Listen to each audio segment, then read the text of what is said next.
Bendiciones, amados hermanos. Una vez más, gracias por estar siempre pendientes y en sintonía. Bienvenidos cada uno de ustedes. Mi nombre es Armando Arriola, soy el pastor de la iglesia Elim Oxnard en el estado de California. Sean todos bienvenidos. Hoy, con la ayuda del Señor, vamos a estar tocando un punto que nos ha llamado mucho la atención. Siempre cuando leemos la palabra del Señor encontramos realmente pasajes que nos llaman mucho la atención. Y justamente de eso queremos tocar, acerca de la idolatría o señales de la idolatría. Para ello vamos a abrir la Biblia en Segunda de Reyes, capítulo número 17 y versículo 33. Dice la palabra del Señor, si me acompañan, dice: temían a Jehová y honraban a sus dioses, según la costumbre de las naciones de donde habían sido trasladados. Y vuelvo a mencionarle, le hemos llamado a este pequeño pensamiento señales de la idolatría. Eso nos muestra, amados hermanos, que eso no ha cambiado, a pesar de que estamos viviendo ya en una época bastante avanzada con la tecnología y los avances. Podemos notar de que la idolatría aún continúa. A pesar de toda la ciencia y el hombre que ha aumentado, siempre estamos apegados a la idolatría. Nosotros, para poder entender, ustedes conocen muy bien, no vamos a entrar en detalles, pero sabemos de la idolatría en el sentido de que hay personas que todavía se identifican con los santos, con los ídolos, y no estoy refiriendo a los ídolos que nosotros conocemos, sino a todo tipo de idolatría.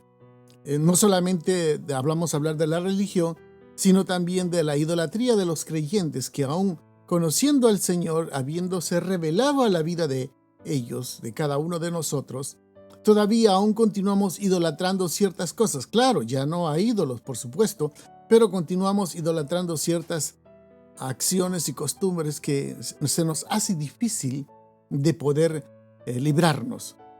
En el pueblo, esta historia habla acerca del pueblo de Israel. Israel, una de los fracasos que tuvo Israel fue el no cumplir lo que el Señor les estaba pidiendo. Ustedes conocerán la historia. Ustedes saben que Dios fue un Dios muy bueno con el pueblo de Israel. Los sacó de la esclavitud, les dio la victoria, les llevó a una tierra prometida. Estuvieron ahí. Mientras que estuvieran viviendo en comunión con Dios, Dios les daba victorias, alcanzaban batallas, destruían ciudades. Pero uno de los requisitos que Dios pedía siempre era que nunca se apartaran y que cada vez que destruían una nación o un pueblo o una ciudad, ellos tenían que destruir prácticamente todo. Cuando le digo todo, era todo. No querían que se contaminaran con las tradiciones, las costumbres y las religiones de los pueblos derrotados. Pero aquí Israel, una vez más, comete uno de los grandes errores: es dejar con vida a las personas. Y cuando eso ocurre, empiezan a involucrarse y a meterse la religión de los pueblos paganos al pueblo de Israel. Y ahí es cuando ocurre una serie de situaciones, una serie de conflictos, que empiezan a mezclarse las razas, empiezan a mezclarse las religiones, empiezan a mezclarse las culturas, y en una mezcla total. Y esa es la razón del fracaso de Israel. La razón es porque olvidaron el mandato de Dios, se olvidaron de la lección de Dios, se olvidaron de los mandamientos de parte de Dios, y en base a eso empezó realmente a caer el fracaso a Israel. Ahora, lo que nos llama mucho la atención, amados hermanos, es primeramente el por qué. El por qué es que muchas veces viene el fracaso al pueblo de Israel y también a nuestras vidas. Dios quería por todos los medios bendecirlos, guiarlos. Quería por todos los medios ser su protector. Pero Dios pedía ciertos requisitos al pueblo de Israel, y los requisitos eran que ellos obedecieran a lo que realmente Dios estaba pidiendo de ellos. Eso hoy en día, amados hermanos, no ha cambiado mucho. Yo me atrevería a decir Por ejemplo, hoy en día, a pesar de que Dios ha hecho una obra extraordinaria en la vida de muchos de nosotros, todavía estamos, hermanos, con muchos ídolos. Israel, al dejar vivir a todos los habitantes de los otros pueblos, empezaron a meterse diferentes tipos de dioses. Por ejemplo, si usted lee desde el versículo aproximadamente 30, porque hemos leído el 33, pero si usted lee a partir del versículo 30, habla de diferentes dioses. Hay un dios que le llama Sekut-Benob. Dice que era el dios de los babilonios. Y ahora estos babilonios convivían con el pueblo de Israel. Luego había otro dios que le llamaban Negal, que era de la gente Cuta. Dice que, hermanos, era una divinidad masculina. Luego lo asociaban como el dios sol, el fuego. Y luego más adelante se convirtió en el dios de la guerra y la caza. Y hasta que al final llegó a ser el dios de los desastres en general. Imagínense. Luego había otro dios dentro del pueblo de Israel que se llamaba el dios Asima, que era el dios de los amateos. Hermanos, este dios era uno de los que habían dejado vivir y convivir al pueblo cuando Dios le había dicho que destruyeran a toda nación. Luego había otro dios, hermanos, que era Nibat Tartak, que era el dios de los Elamita.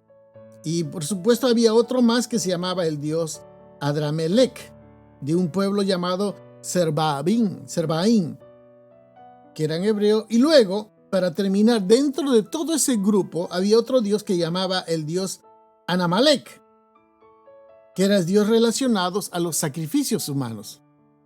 Por eso, cuando uno lee la Biblia y uno lee la historia, por ejemplo, de Abraham, uno puede notar, hermanos, cuando Dios le pide el sacrificio a Abraham de su hijo Isaac.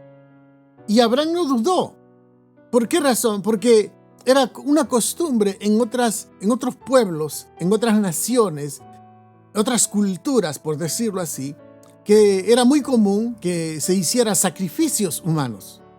Entonces, cuando Dios le pide a Abraham que sacrifique a Isaac, no era nada extraño el sacrificar humanos, porque otros pueblos lo hacían y de repente él se imaginó, de repente Dios también me está pidiendo el sacrificio de mi hijo. Bueno, pero volviendo al tema, amados hermanos, quiero que usted entienda esto en las señales de la idolatría.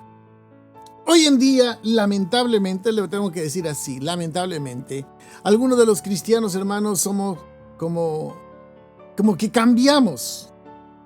Como que realmente, hermanos, vivimos de acuerdo a los acontecimientos, de acuerdo a las situaciones en que estamos. Dios pide de nosotros, hermanos, una entrega total, un rendimiento total al Señor. Y eso es lo que Dios demanda de cada uno de nosotros. Claro, el día que nosotros llegamos a los caminos del Señor, el Señor en su gran misericordia nos perdona nuestra forma, pero a partir de ese momento, nosotros empezamos a ser personas restauradas, cambiadas, santificadas, pero Dios pide una cosa. Dios quiere que le demos todo. Lo primero es que le demos, oiga, quiero que entienda esto, le demos los 7 días de la semana. En los 7 días podemos reunirnos. Nosotros somos una iglesia que tenemos células. Y por supuesto, hay días de planificación, hay días de célula, hay días de oración, hay días de congregarse.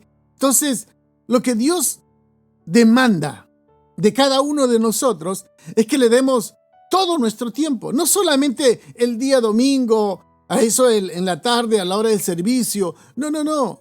Porque todos nosotros, hermanos, le dedicamos 40 horas a la semana al trabajo. Y yo no le voy a decir que deje de trabajar, por supuesto que no. Pero sí lo que le voy a decir, hermanos, es que si nosotros le damos todo el tiempo, todo el esfuerzo, toda dedicación a nuestro trabajo, que son, oigan hermanos, que son 40 horas, y Dios nos pide unas cuantas horas al día. Uno cuando lee la Biblia, hermanos, y especialmente cuando usted logra leer el Nuevo Testamento, y imagínense, transpórtese por un instante. Dice que los discípulos o los apóstoles, ellos iban al templo 3 veces al día a orar. Y nosotros no vamos 3 veces al día. Y si vamos al templo, vamos simplemente muchas veces por cumplir, no con ese entusiasmo. Entonces, ese día que nosotros le damos al Señor no es ni siquiera un día, son unas horas. Entonces, ¿qué es lo que hacemos más importante para nosotros? Empezamos a hacer ídolos. El trabajo es mi ídolo. Mire, yo con dolor de espalda voy a trabajar. Yo enfermo voy a trabajar. Yo lo que pase, voy a trabajar. ¿Por qué? Porque se ha convertido en tu ídolo. O para otros es el deporte. No, si hay un partido, yo ese día no voy. Otros puede ser la novia, otros puede ser la diversión, otros pueden ser la música, otros pueden ser cualquier tipo de actividad que se convierte en una idolatría en la vida de muchos de los creyentes. Por eso usted puede ver creyentes que se ausentan y poco a poco el enemigo los va llevando. Los va llevando por el camino que no debemos de seguir, hermanos. Ahora, quiero que piense por un instante. ¿Qué otra cosa más les damos al Señor? Mire, lo que el Señor pide, primeramente, Él nos ha dado el perdón y a nosotros no nos ha costado nada. No nos ha costado absolutamente nada para recibir la misericordia, el amor, el perdón, la salvación, todo lo que Dios nos ha dado. Amados hermanos, no nos cuesta absolutamente nada. ¿A usted cuánto le ha costado? Nada. Ahora, ¿qué podemos dar nosotros al Señor? Primeramente, lo que Dios demanda es el tiempo. Pero muchos de nosotros damos el tiempo que nos sobra al Señor. Cuando yo tenga tiempo voy a ir a la iglesia. Cuando yo tenga tiempo voy a ir a la reunión. Cuando yo tenga tiempo voy a hacer la obra de Dios. Cuando yo tenga tiempo. Como usted puede ver, empezamos a idolatrar nuestro tiempo y a valorar eso. Y si hablamos de dinero, hermanos, ay Dios, ya no quisiera tocar ese tema, pero hay que tocarlo porque es parte. Porque muchos de nosotros, seamos sinceros, somos cristianos de templo. Somos cristianos de 4 paredes. Parece que ahí nada más damos el diezmo. Parece que en ese lugar únicamente ahí es cuando queremos que el Señor vea de que estamos dando nuestro diezmo.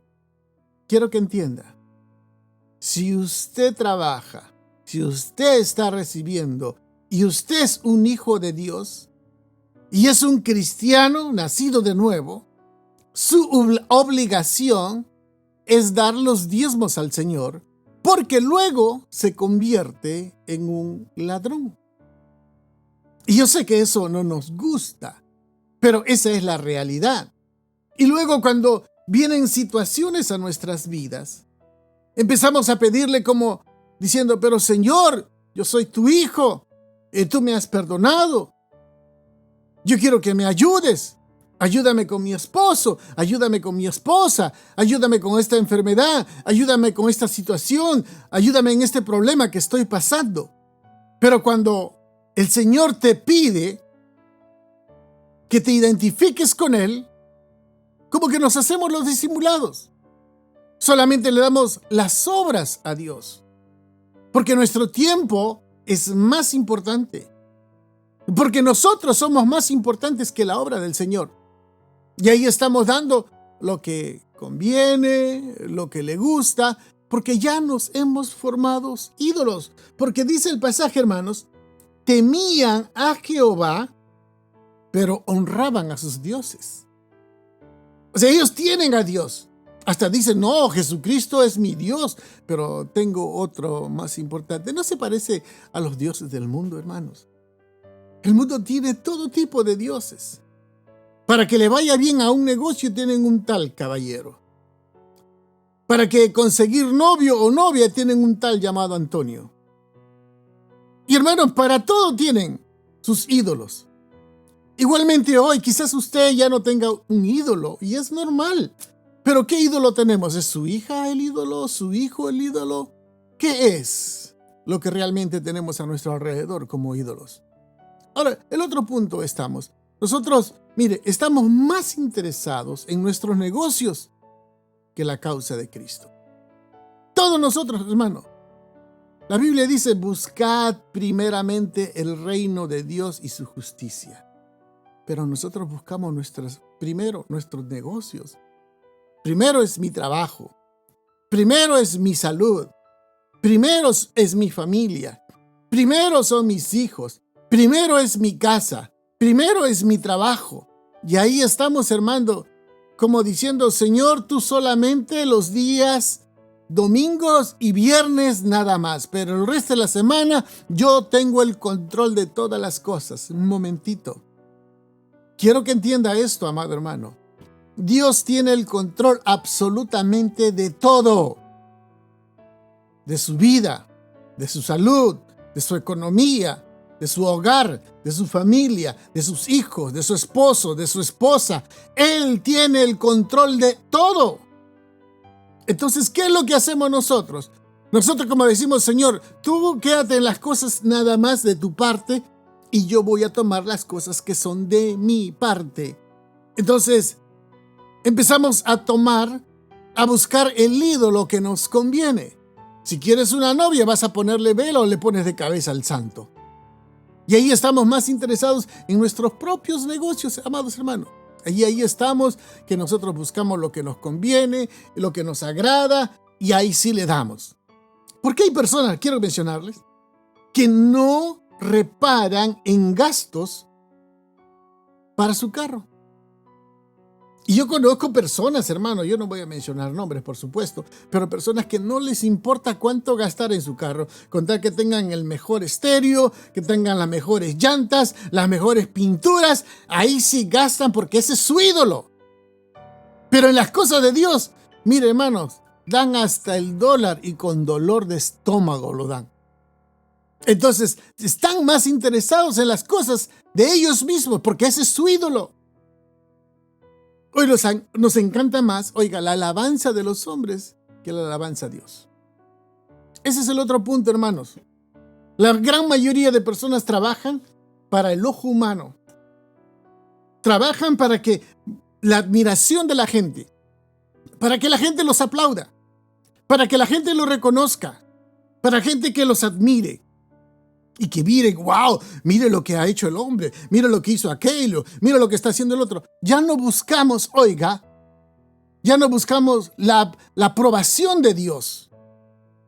Hoy queremos que la gente nos reconozca, queremos que la gente nos admire. Por eso ponemos nombres, que se mire bien nuestro nombre, nuestra foto. No. Anhelamos más la alabanza de los hombres que la alabanza de Dios. ¿Cuándo fue la última vez que visitó a un enfermo? Que oró por alguien, aunque sea con máscara y todo, que oró por alguien enfermo.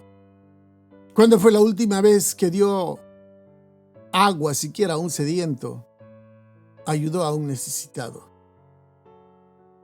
No, porque ya tenemos ídolos. El ídolo lo ha hecho usted. O quizás usted mismo se ha hecho como ídolo. Cuando usted habla de usted mismo, usted es el ídolo. Oh, ¿no se ha visto quién soy yo? ¿No ha visto lo que yo he hecho? ¿No ha visto lo que yo fui? Porque usted se considera un ídolo. De su imagen está siendo un ídolo. Y para terminar, voy a terminar con esto. Tenemos más preocupación por nuestro buen nombre que por darle la gloria a Dios. Hoy nos enojamos tanto cuando habla alguien mal de nosotros. Si alguien nos dirige y nos dice algo mal, nos enojamos. Pero cuando hablan de Dios, hasta risa les da. ¿Por qué razón? porque hemos formado una imagen nuestra. Hace unos días un hermano me dice, ¿y si hablan mal de usted, qué va a hacer? ¿Qué puedo yo hacer, hermano? Yo no puedo controlar la boca de las demás personas. Yo no puedo controlar la opinión de las demás personas. Si una persona va a hablar mal delante y muy probable a espaldas de usted. Pero si usted se enoja, es que usted tiene un ídolo. Y el ídolo es usted, porque está dañando su imagen. Miren, hermanos, del Señor Jesucristo dijeron, demonio tiene. En el nombre de Belcebú echa demonios. Que la gente diga lo que quiera decir. La opinión de la gente es lo que menos importa. Mejor preocupemos qué dice el Señor. Qué hermoso sería que el Señor dijera de usted como tuvo la opinión de Job. Ese es mi siervo amado. No hay otro como él en la tierra. Así que, amados hermanos, ya para terminar, si vemos que hay señales de idolatría en nuestra vida, es tiempo de cambiar.